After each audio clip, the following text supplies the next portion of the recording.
Hey guys, welcome to another session of Epic 7. This is my initial thoughts video for Bad Cat Armin.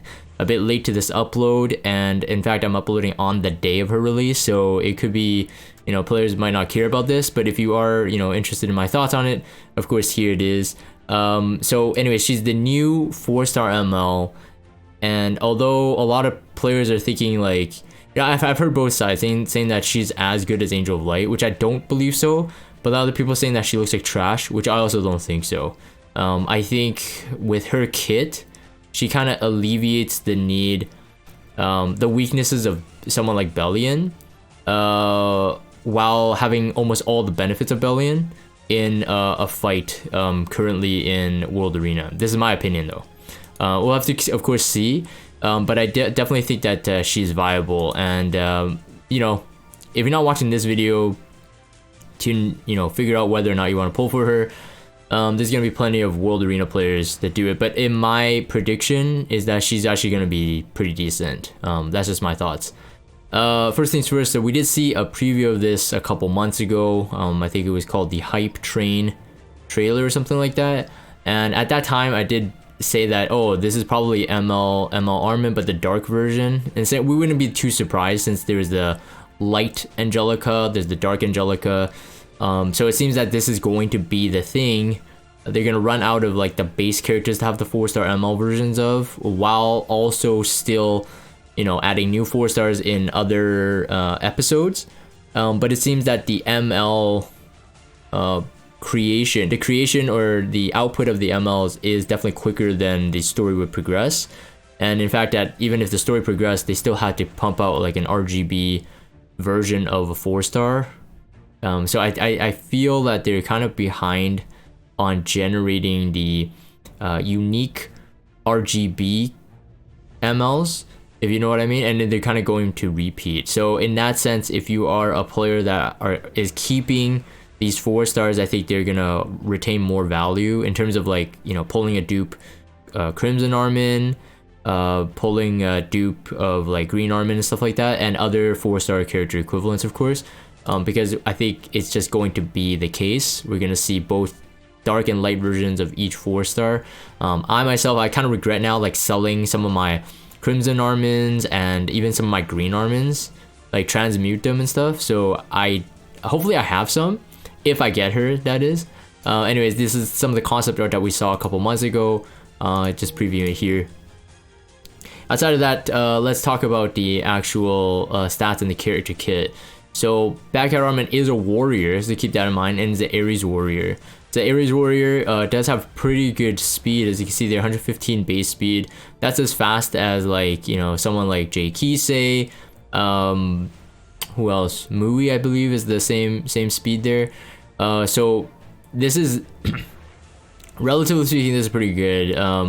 Some people build like really fast Jay Kisei's, and she doesn't necessarily have the kind of the first turn debuffing aspect, but she definitely has a debuffing aspect. I think that she'd be really good with Holiday Euphem's artifact, Champion's Trophy, which is has like up to, I forgot what's the percent of the stun, but it's pretty good. I remember it's like Abyssal Crown, and it only works on a single target skill, or sorry, let me rephrase that. It only works on an S1 skill, which is really good for Holiday Eupheme, but it is really good apparently now, I think, for Bad Cat Armin. In fact, I feel that it might be the best in slot, unless you're going for damage mitigation. In terms of damage, I don't think you need to really build her for that. But again, look at the stats. 912 attack, which is like, okay, whatever. This is like, Jay Kisei again. 5,871, which is really good health, actually. 115 speed, 614 defense. Crit rate, crit damage is unchanged, but you do have with triple S, you do have the crit chance self imprint. I also like the fact that she has a imprint release for 8.4% attack for support. I actually really like that fact about her. So I feel like, maybe you could have her on Warhorn. You can have her kind of build supportery. Again, we're gonna talk about her kit. The imprint concentration, I actually feel for this one, although it is 14%, it's more of like, do you really want to build her as a DPS? I'm not quite sure about that. I would hesitate to say that you want to build her as a DPS, although she is technically a HP scaling bruiser with decent attack mods. So maybe you want to go with crit rate, crit damage. Well, for the skill 2, so catch him. So after being attacked, so this is a passive. After being attacked, has a 30% chance, and if you max enhance this, this will have a 40% chance to increase the critical hit damage for the foremost ally for 1 turn before making the foremost ally counterattack.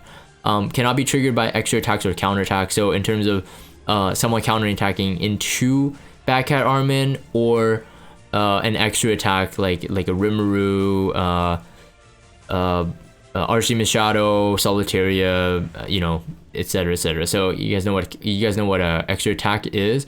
So it won't be triggered. It had to be triggered by base. So either they're going for her directly, or they can't help but do AoE. So something like that. And yeah, 40% chance, which is higher than a counter chance in terms of a counter set, which is 30% chance. But it increases the critical hit damage for the foremost ally, and then also before the counterattack. I think in most scenarios where you would use her, the foremost ally that can counterattack with the crit damage, I think is a decent buff. So like for example, like an A Robbie. So technically it would be like, let's say A Robbie's on counter set and Bad Cat Armin is in the back line or something like that. So technically you have like 2 slots that can trigger A Robbie's counterattack. Like that's just an example. So I feel like Bad Cat Armin's passive, although you're just like, oh, it's RNG, it's a pretty deadly RNG, it's pretty good. The fact that it increases critical hit damage also, it means that it can really buff up that A Robbie, so to speak, right? So a 50% crit damage buff instead of like an attack buff, for example. So a crit damage buff for her feels like you want to pair her up with not just the attack based DPS, but almost it could be fitting for almost any DPS. That's why I feel like this is really strong. And that foremost ally, that counterattack, if their S1s do something like debuff, or like in A Robbie's case, it injures. It's just, there's a lot of good stuff there. I think in the video when they previewed her, they used Landy as the example. So Landy, you know, obviously if she hits at the S1, gains the fighting spirit or the focus, whatever, and then also CR boosts, and then so you can probably get her turn, and then she can, you know, she can do a S3 defense pen and stuff like that. So there's a lot of cool combinations. I think that this could like something can happen here. That's what I like about it. And of course it's just more of kind of like, this is really open to interpretation, and that's why I feel like some players may feel like this is kind of like cool but gimmicky, but I think this is pretty good. My reasoning is because, again, that critical hit damage means that almost any DPS can use that. And then just counterattacking, thinking about you technically have, again, two of your 4 slots able to retaliate. It is definitely something that you should not underlook or overlook. Just like people would attack like a Bellion, for example, when you know that she's on an injury set, you take advantage of that. You can't take advantage of this as much, since Bad Cat Armin would basically secure a counter, almost acting like an Elbrus, because it could trigger someone else.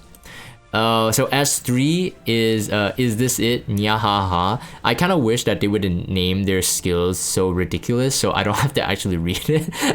Because it's like if I had to pretend, it's like, is this it? Nyahaha. Like it's just gonna be like super cringe. So attacks the enemy with a huge explosion, single target attack, before granting increased speed to the caster for 2 turns, and a barrier for all allies for 2 turns. Damage dealt, barrier strength increased proportion of the caster's max health. So I do have the damage mods open here. So the attack rate is at 1.3, which is decent. 1.5, 1.6 is like what we're talking about, a single target nuker. But because she's shared, going to be mainly focused on some HP, it doesn't matter how much HP you give her, but you're definitely going to be losing on something. So predominantly, you're probably not going to go with really high attack. So your attack rate at 1.3 is sort of wasted there, but I mean it's still better than nothing, I suppose. So 1.3 attack rate and a power of 1. So the S3 outside of the like a decent damage, it doesn't do much. So like I wouldn't chase that. I wouldn't chase it for the damage. But I would definitely go for that barrier. So the HP scaling of it is actually really high. It's 20% HP scale. So the barrier is also proportional to the max health. I'm actually not quite sure how the barrier. Hold on, I actually have the damage calculator. Let's say you build it for 20,000 HP, which is relatively easy to do. You get about a 3,000 HP barrier. So that's actually not bad. Actually, that's actually not bad at all. That's even higher than FCC. I think it's higher than FCC. Because 3,000 HP barrier is nuts. Yeah, if you have anywhere like 25,000 HP, you're getting like a 3.8, like almost 3.8 K barrier, which is really good. But of course, you do have to keep in mind that she has to get that turn. But 115 base speed is not low. And again, when we talked about that base stats, it's not terrible at all. 5.8k HP on 4-star is no joke. Yeah, and then the defense is good, so the survival is pretty decent. And if they try to kill her and can't one-shot her, then she could probably trigger a counterattack. So yeah, I do feel that her on the field does bring some pressure to your opponent, like a compromise. That's what I kind of like about her. The damage mod there with the +5 is an additional 30% raw damage. It's not super crazy. Soul Burn, which is 10 souls, will reduce the cooldown by 2 turns. So it's 5-turn cooldown -1, right? So that would really give it a 4.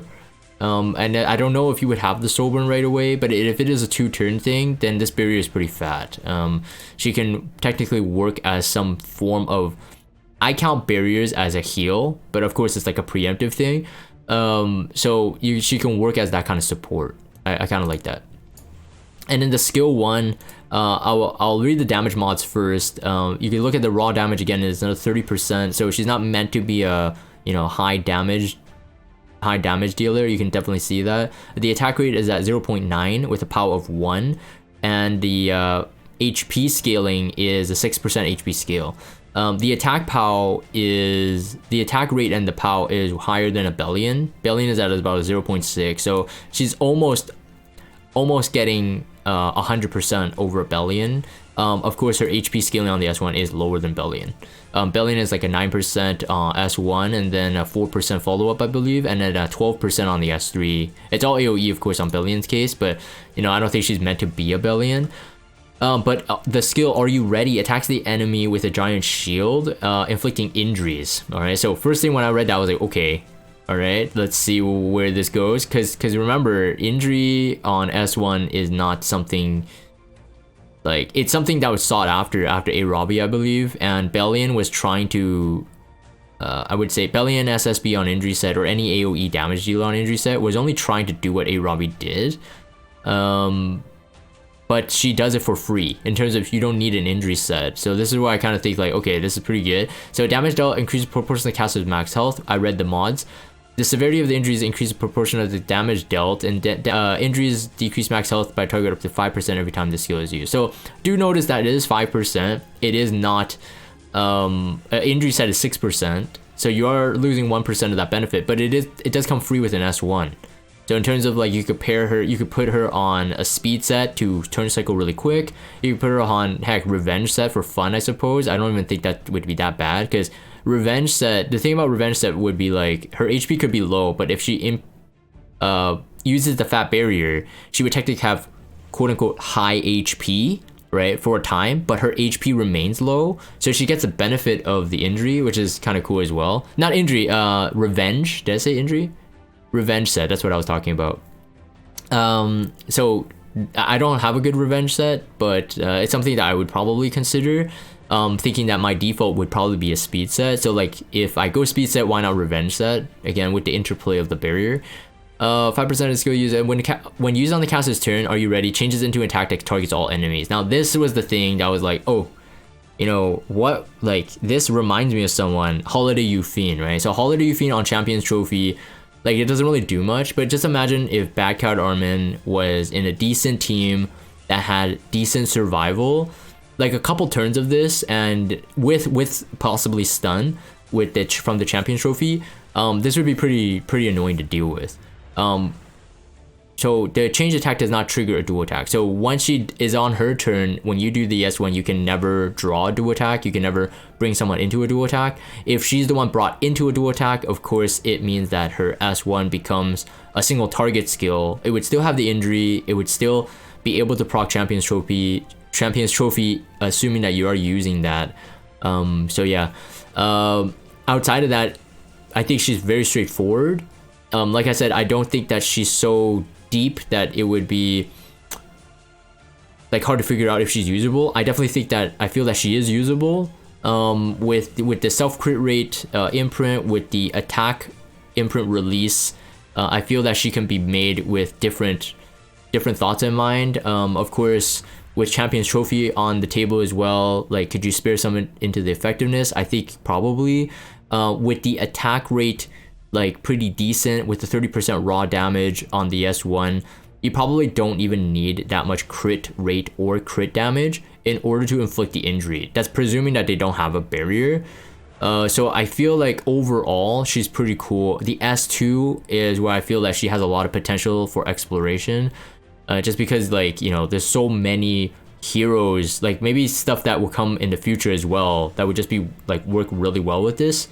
Like who knows, right? So yeah, that's my thoughts for Bad Cat Armin. I know again it's a bit late to the upload, but hopefully you enjoyed my insight. If I do get her, like I said, I think I will go for immunity set, something like speed or revenge if I can get a good revenge set, and then definitely try out Champion's Trophy. So I'll probably pump a bit of effectiveness in there, and of course aim for high defense, speed, and HP. And I think that would work. Probably have the attack imprint, the release. But anyways, let me know what you guys think in the comments down below. Maybe you guys have different ideas. I've read a lot of the comments lately, especially when I talk about heroes, and you guys always have some ideas on how to use a hero that maybe I overlooked or didn't even look into. So definitely leave your comments down below. I'm gonna end this for the video recording. Thanks for watching, guys. If you guys have Discord, check out the Discord server. Follow me on Twitter and subscribe to YouTube if you haven't. Like I said, I really appreciate you guys watching this. I'll see you guys next time.